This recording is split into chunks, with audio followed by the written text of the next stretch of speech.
ବିପର୍ଯ୍ୟସ୍ତ ପରିସ୍ଥିତି ଆମକୁ ଦେଖିବାକୁ ମିଳୁଛି। ଚାରିଆଡେ ହିଂସା ବଢୁଛି ଏବଂ ଭ୍ରଷ୍ଟାଚାର ବୃଦ୍ଧି ପାଉଛି। ଏବେ ସରକାରଙ୍କ କର୍ଣ୍ଣପାତ ଦେଖନ୍ତୁ ଓଡ଼ିଶା ଆମ ସ୍ୱାଧୀନତା ପରେ ଏତେ ବଡ଼ ଆଇନ ଶୃଙ୍ଖଳା ପରିସ୍ଥିତି ବିପର୍ଯ୍ୟସ୍ତ ଏବଂ ରାଜ୍ୟ ସାରା ଭୟର ବାତାବରଣ ସୃଷ୍ଟି ନଥିଲା। ବିଜେପି 7 ମାସ ସରକାର ବିଷୟରେ ଯାହା ସୃଷ୍ଟି ହୋଇଛି ଆପଣ ଦେଖିବେ।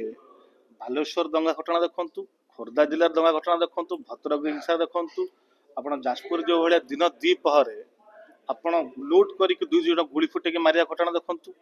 ସହଦେବ ନାୟକ ଯିଏ ସମାଜସେବୀ ଯେ ଧଳା ଜହର ଏବଂ ଡ୍ରଗ୍ସକୁ ବନ୍ଦ କରିବା ପାଇଁ ଯେଉଁ କଥା ଉଠାଉଥିଲେ ତାଙ୍କୁ ଦିବା ଆଲୋକରେ ଡିସିପି ସାମ୍ନାରେ ଗୁଳି ମାରିକି ମର୍ଡର କରାଯାଉଛି। ଦଳିତ ଆଦିବାସୀ ମାନଙ୍କୁ ବନ୍ଧାଇକି ମାରାଯାଉଛି। ସୁନ୍ଦରଗଡ଼ ହଉ, ବଲାଙ୍ଗୀର ହଉ, ରାଉରକେଲା ହଉ, କଳାହାଣ୍ଡି ହଉ, ଗଣଦୁଷ୍କର୍ମ ବଢି ବଢି ଚାଲିଛି।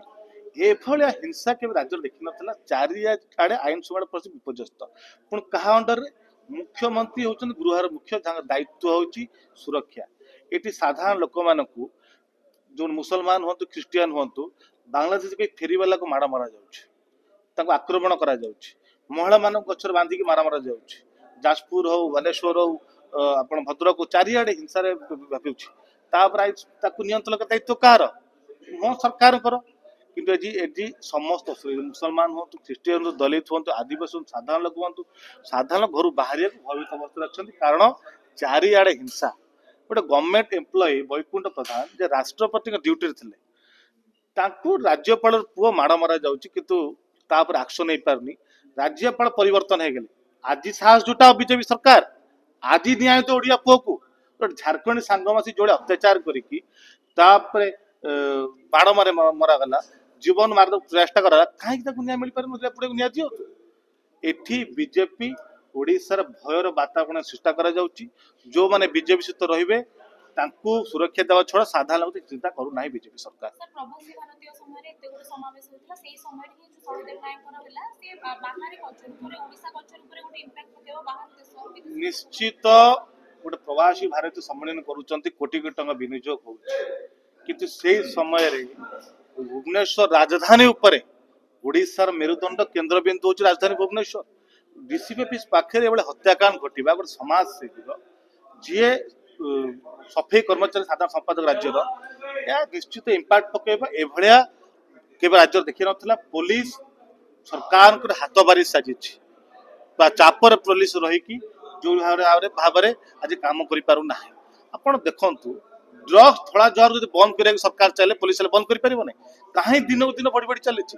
ଏ ସହଦେବ ନାୟକଙ୍କ ପରିବାର ଭିଡିଓ ଫୁଟେଜ ଆପଣ ଦେଖୁଥିବେ, ପୋଲିସ ଚକ୍ରାନ୍ତ କରି ଫସାଇବା ଚେଷ୍ଟା କରାଯାଉଥିଲା।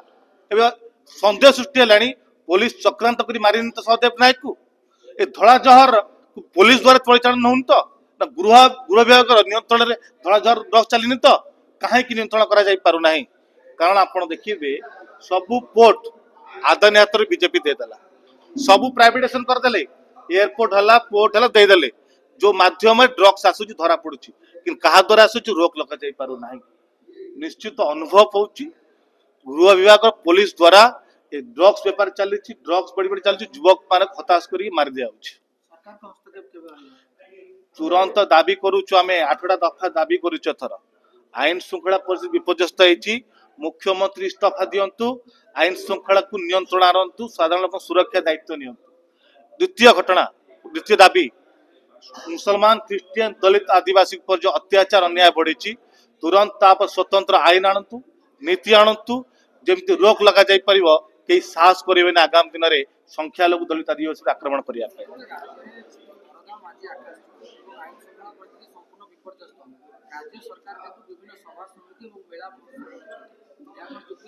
ଦେଖ, ସରକାର ଚଳେଇବା ପାଇଁ ବିଜେପି ସରକାର ସମ୍ପୂର୍ଣ୍ଣ ଅସଫଳ ହେଇଛନ୍ତି, ଅସମର୍ଥ। କାରଣ ସରକାର ପାଖରେ କିଛି ନୀତି ନିୟମ ନାହିଁ କି ସେଭଳିଆ ତାଙ୍କ ପାଖରେ ଷ୍ଟ୍ରାଟେଜି ପ୍ଲାନ୍ ନାହିଁ କି ଲୋକମାନଙ୍କ କଥା ଶୁଣିବା ପାଇଁ। ଯଦି ଥାନ୍ତା 300 ୟୁନିଟ୍ ବିଜୁଳି ମାଗଣା କଥା ଦେବା କଥା କହିଥିଲେ, କୁଆଡେ ଗଲା 300 ୟୁନିଟ୍ ବିଜୁଳି? 24 ଘଣ୍ଟାରେ ଚିଟଫଣ୍ଡ କେତେ ଟଙ୍କା ଫେରସ୍ତ କଥା କହିଥିଲେ, କୁଆଡେ ଗଲା? ଦରଦାମକୁ ନିୟନ୍ତ୍ରଣ କରିବା କଥା କହିଥିଲେ, ଆଜି ଦରଦାମ ଆକାଶ ଛୁଆଁ। जदि खाउटी साधारण लोक मैंने हाट को जाती घर को लुह आखि झल घर को फेरुंट गैस पेट्रोल डीजेल न कहले सरे समय आज दुर्नीति को हटाया कथा कहते ଆପଣ ଦେଖିବେ ମାଇନିଂ ଅଞ୍ଚଳ ମାନଙ୍କରେ କେବଳ ରାଜେଶ ଜୟସ୍ୱାଲ ଆର୍ଜେ ଲଜିଷ୍ଟିକ୍ ଏବଂ ପ୍ରଭାକରଣଙ୍କର ତ୍ରିବେଣୀ ଛଡ଼ା କେହି କାମ କରିବେନି ଦି ଜଣ ଅଡ଼ ଓଡ଼ିଆ ଏ ଓଡ଼ିଆ ଅସ୍ମିତା କଥା କହିକି ଆସିଥିଲେ ସରକାରକୁ ଆଜି ସେମାନେ କାହିଁ କାମ କରିବାକୁ ତାଙ୍କ ସମ୍ପର୍କ କ'ଣ ଆପଣ ଦେଖିବେ ଯୁଆଡ଼େ ଗଲେ ତାଙ୍କର ଗୋଟେ ହଉଛି ଫଟୋ ଏବଂ ତାଙ୍କର ପ୍ରସାର सर एबे नुआ भाबे डबल डेकर बस जो राजधानी रे करछ जेउथरे देखिବାକୁ पाउथबे मोहन माझीपुर गोटे जोरदार फोटोटी मते लागिछि देखो जे प्रचार प्रसार करेंगे से लोक काम करें खाली मार्केटिंग करके लोक मान मन कि पारे लोक मान समस्या को बुझंतु यही राज्यपाल को आनी ओडिशा रघुवर दास एत दिन भीतर केते जिला जाई बुलिक लोक मान समस्या आनी केते समस्या समाधान कर